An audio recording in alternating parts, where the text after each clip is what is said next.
You got degrees? Yes. Yes.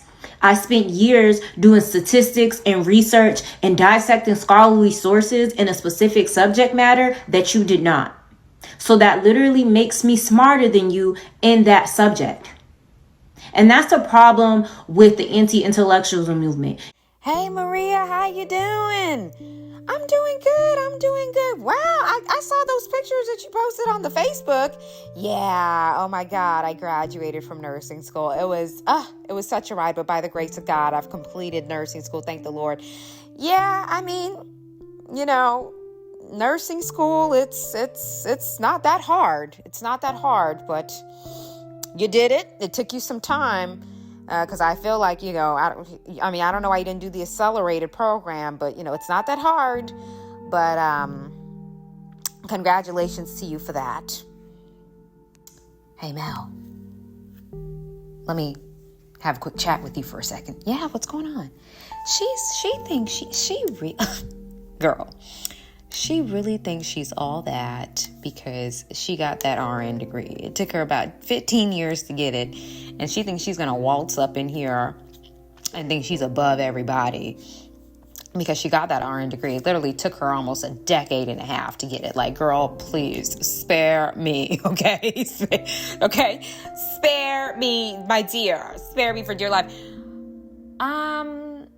Yeah, I don't really agree because it may have taken her 10, 15, 20 years, but she still got the degree. Do you have an RN degree? Do I have an RN degree? No. So she still did it, and I'm still going to celebrate her for that. That's it. Oh, you're kissing butt, Mel. No, I'm not kissing butt. This is the truth. Never let anybody discredit the work that you've done in this life.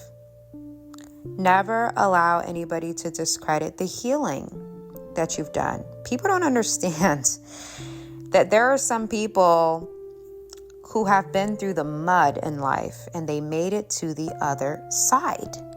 That is something to be celebrated. To look at someone and say, wow, I've seen how much you've been through in life. I've seen all that you've been through, and you didn't have it easy, but you conquered and you created something beautiful for yourself. And I admire that. I love that. I will celebrate that. But what a lot of people have to prepare themselves for is the discrediting that's going to start to come in. Why do people discredit? People discredit. I'm going to tell you why. People discredit. One, people discredit because they cannot do what you do. Okay? When someone starts to discredit another person, I look at, have you accomplished what the person you discredited is accomplishing? Have you conquered what they conquered? If you didn't, your words are obsolete. Because the angle, right, the corner that you're coming from, it's negative. Okay? Third reason why people discredit. They don't want you to celebrate yourself in totality. They always want you to have a but. Yeah, you bought a new house, but. Yeah, you saved up for your wonderful car, but. Yeah, you lost a bunch of weight, but. Yeah, you're beautiful, but. There's always a but. They want you to insert that but. That's why when people are celebrating and they start to, I can tell when somebody has dealt with discrediting because they even start to add the but. Like, I've met some people that are like, yeah, Mel, I've done all of this, but, and I tell them, no. Whatever seed that somebody planted in you to discredit yourself, that you keep adding these buts, there are no buts. You conquered, you did it. Celebrate yourself. That's it. There are no buts. You're allowed to celebrate the strides that you've made and the things that you've accomplished. There's no buts. And some people, because so many people have discredited you, you discredit yourself. You don't even let yourself celebrate in totality. You start adding a but. Yeah, I lost all the weight, Mel, but. Why are you adding a but? You lost the weight. Do you know how hard it is to do that? how much discipline is necessary to change your physique? How much you have to say no to the hamburgers, no to the pizza? Do you know how difficult that is to get up every day and run 6, 7, 8 miles in a sauna suit? And come home and start juicing your carrots and cleaning up the pulp. And that's a process. And you did it. And because people are discrediting you, now you're discrediting yourself. And you guys have to prepare yourself for people not wanting you to celebrate in totality, because they're secretly mad that you were able to conquer.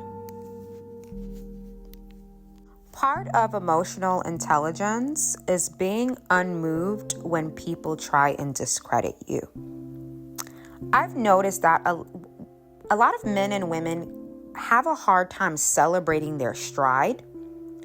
And a stride is not always a win. A stride can be the fact that you healed from something that you thought would break you. A stride can be the fact that you're not depressed anymore.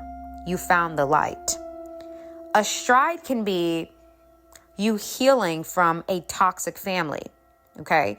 A stride can be you healing your heart and your soul from a bad, terrible relationship. That's also a stride, okay? What I notice keeps men and women from celebrating themselves is when people try to discredit you and you internalize that. When people try to discredit you and the healing you've done, the things that you've conquered, the strides that you've made, the things you accomplished, when someone discredits you, you automatically internalize it. And you don't celebrate yourself as much as you could because of the way people are discrediting you. It's a psychological game, okay? People discredit people who do what they can't. People discredit people who conquer what they haven't. Whenever you've made a stride, you're going to have people that have your back. You're going to have people that support you. You're going to have people who celebrate you, who see what you've done, and they honor that, and they admire that, and they celebrate that. That's one group. But you're going to have the naysayers that are going to say, he just has that physique because he took steroids. She just looked like that because she laid on a table. She just looks like that because she got lip injections and she wears a hair and lashes. You just have that house because your man helped you get it. You got that car, but it's the old model. It's an older model. It's nice, but it's the old model though. People do these little mini nugget things because they want to take away from your celebration. It's a psychological game. Oh, well, you're a single mom now, so who cares? Yeah, but she was a woman that was married to an abuser. She was confident enough to leave that man in the past, take her daughter, take her son, and go build a new life where her kids can be raised in a peaceful environment full of love and not fighting and abuse. So you label her a single mother, you're trying to discredit what exactly? A woman that conquered and left an abusive relationship to be happy with her 2 kids? Maybe she'll find love in the future, but she conquered the courage to leave. Some women don't even have the courage to leave. That's why you're still with a loser till this day. Because you don't have the courage to leave and be alone and figure it out on your own. You're too scared to do it, so you stay. But don't discredit the woman that was brave enough to leave. And that is what people have to pay attention to. Mentality is when people discredit, it's because they want to slow down you celebrating yourself. That's really what it's about. And you have to stick to people that see the strides that you've made, admire it, and give you your flowers for that. Because when I look at somebody that is discrediting someone, the first thing that I ask is I compare if they've done what the person they're discrediting has done. If they haven't, you don't have a leg to stand on. So if a woman was overweight, went to the gym, got a trainer, started running, bought her bike to put in her yard to bike at night, made her juices, had her protein, did her keto, did everything to lose the weight and look amazing. And then the naysayers are saying, oh, well, she starves herself. Oh, well, she probably took Ozempic. I'm going to look at you and see if you've lost weight too. Because if you haven't, you don't have a leg to stand on. And that is what people have to look at when you're pay attention to who's discrediting who. Because if the person doing the discrediting has not accomplished or conquered what the person they're trying to discredit has accomplished or conquered, your words are not valid. You are invalid. And this is exactly why humans, women in particular, but humans don't like hierarchy, because it forces you to look in the mirror and realize this person has done more than you. Deal with it. It forces you to realize this person conquered a situation that would take other people out, but this person healed and they rise above it. This is what happens when people leave their families as a scapegoat and the scapegoat becomes something. It's like the family is angry that you escaped from the dysfunction and created a beautiful life and environment for you and your husband and your kids. They don't like the fact that you were able to conquer. Regardless of the abuse they imposed on you, you were able to escape your family, conquer, and build a beautiful life, and they will discredit you for that. One thing you have to prepare yourself for is people discrediting the work that you've done and the strides that you've made. And many times in life, when people, male or female, when you reach that phase where the discrediting starts, right? Why do people discredit others? Insecurity. They discredit other people because they cannot do what you do. They discredit other people because maybe they couldn't conquer what you conquered. So instead of asking you how you did it, they're going to just discredit you and make it seem like it's no big deal. If it's no big deal, then why haven't you done it? If it's no big deal, then why haven't you conquered it? Right? But this is the psychological mind games that people play. It's a psychological game. I tell people all the time, in this life, you're going to be dealing with psychological games, a bunch of reverse psychology. But if you learn to read humans, their psychological games are not going to work. When I was 20 years old, I went out with two family members, two cousins.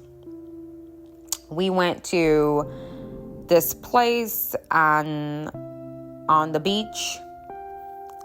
It was kind of like a bar, like a hookah, Margaritaville type of bar, type of place where you get nachos and stuff. And they were from another state. They came to visit. They're like, hey, we're in your state. You should hang out with us. Cool.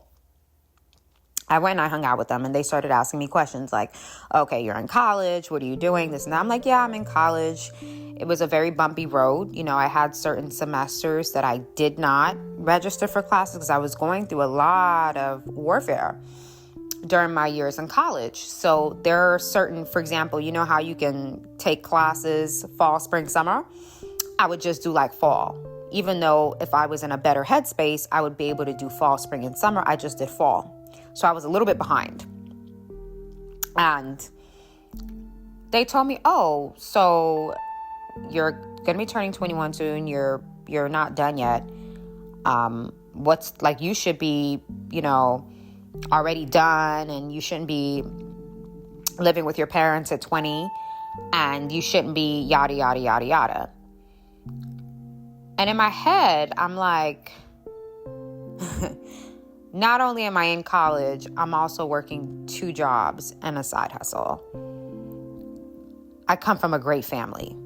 in regards to not bothering me as I'm working. It's not distracting. So what's the problem? But this is what I'm saying, where people want to always make you feel like what you're doing is not enough. They're comparing their path to yours. I told her, okay, well, my path is not your path, though. You could have moved out at 17. My path and your path, we don't have to be the same. And that's the issue with women. The minute you go into a group with them, it's almost like they start forcing themselves down your throat. Their experiences, their life, what they went through, their strides. It's like, I don't have to be you. That's you. That's your story. This is my story. And God is in charge of my story. So you may have moved out at 17 and another woman moved out at 20, or another woman moved out at 25, or another woman moved out at 14. We're not all the same.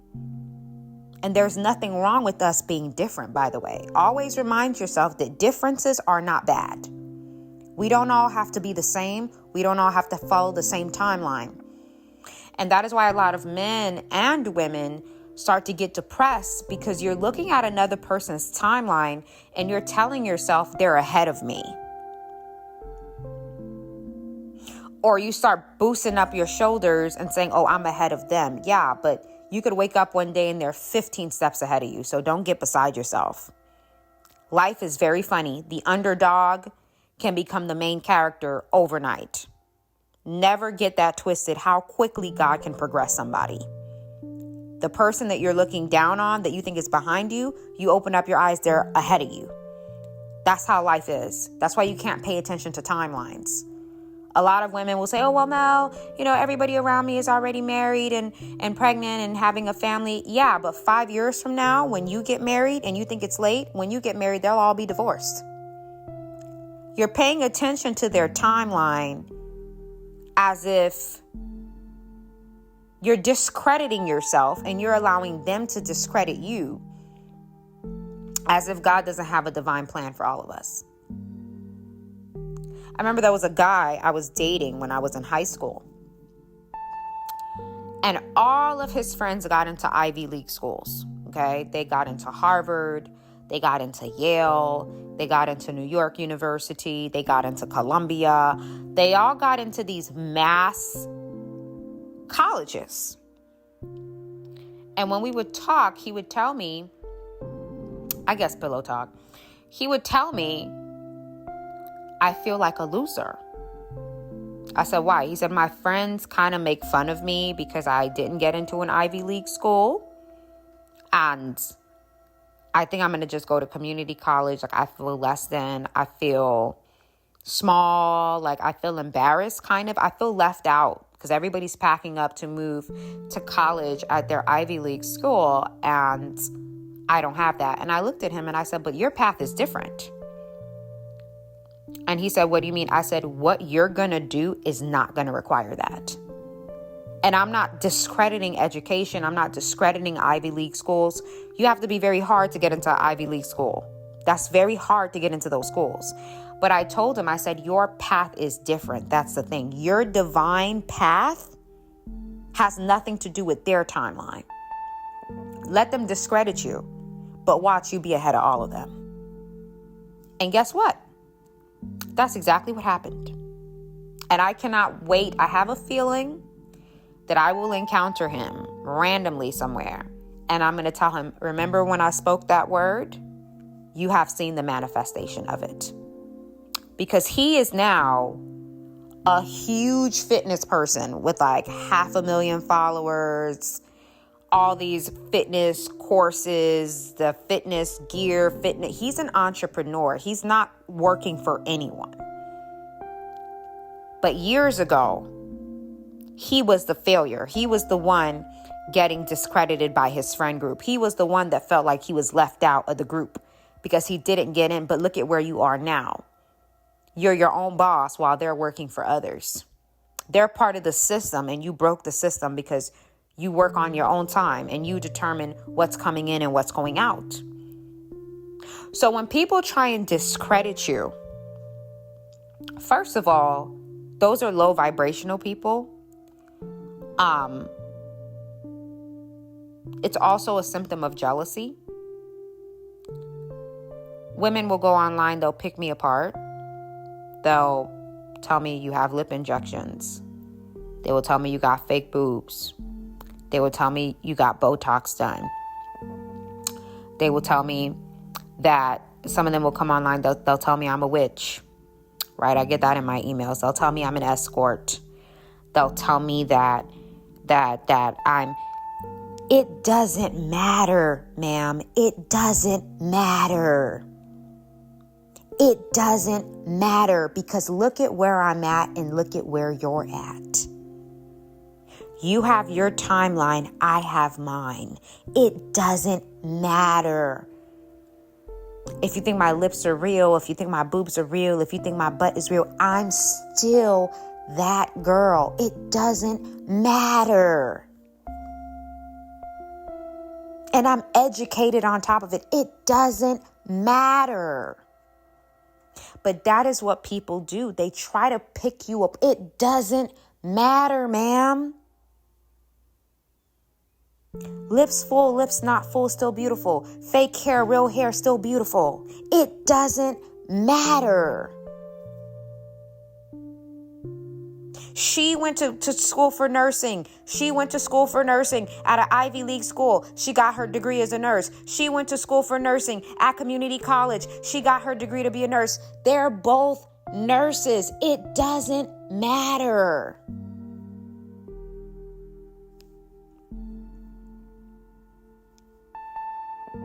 And you have to mentally prepare yourself when people try to do this to you. And the person that's discrediting you, look at them and ask yourself if they're doing half of what you're doing. Because if you're going to sit up there and discredit someone, I hope you're doing more than that person. Because the way I was raised, you don't open your mouth on someone you're doing less than. Because you're living in la la land. The world will humble you really quickly when you're trying to put your mouth on someone that you're doing less than. Or you're trying to put your mouth on someone that conquered something that you were not able to conquer. That woman left that bad relationship. She left that bad marriage with her dignity intact. She got her job. She worked 2 jobs. She took care of her kids. She did what she needed to do. You're still in the relationship with the habitual cheater. You're still in the relationship with the pervert that looks at your daughter. You're still in the relationship with the man that beats you up every day. But you're going to make fun of her because she's working 2 jobs to take care of her child because she wanted to leave an unhealthy situation. But you're going to discredit her. But why haven't you left? Oh, you don't have the courage to. But you're going to discredit the woman that was brave enough to. It is a psychological game that people play to try and discredit the individual that's doing the work. And as you grow in intelligence, it could be something so small. Like you're a guy and you're at the gym and you're lifting weights. Right? And your physique is showing. Right? And then a guy's like, oh, well, you're just taking steroids. He's not taking steroids. He's getting in the gym. He's building his protein. He's eating healthy. And he's building the muscle. Why do you have to blame steroids? When someone is trying to discredit you, it's because they feel inferior to you. Because if it was so easy to just take steroids and get ripped, why don't you take steroids, sir, so you could look like me? If it was that easy. When people try to make it seem like what you've accomplished, what you've conquered, what you've healed from is no big deal, remind them, then why haven't you done it? When someone tries to discredit me, I tell them, well, why haven't you done it? Why haven't you conquered that thing? Because it's a way to keep you from celebrating your blessing and what you've done. Are you socially awkward? If this is something that you are struggling with, the ability to have superb social skills, etiquette, the ability to understand social cues, the ability to go in a room, read the room, work the room, and put your best foot in. Are your emotions controlling you, or are you controlling your emotions? Emotional control is a big thing. In this class, we will talk about the skills, a little bit of the skill of thinking as well, and just how you can live your life in a way where your emotions are not your master.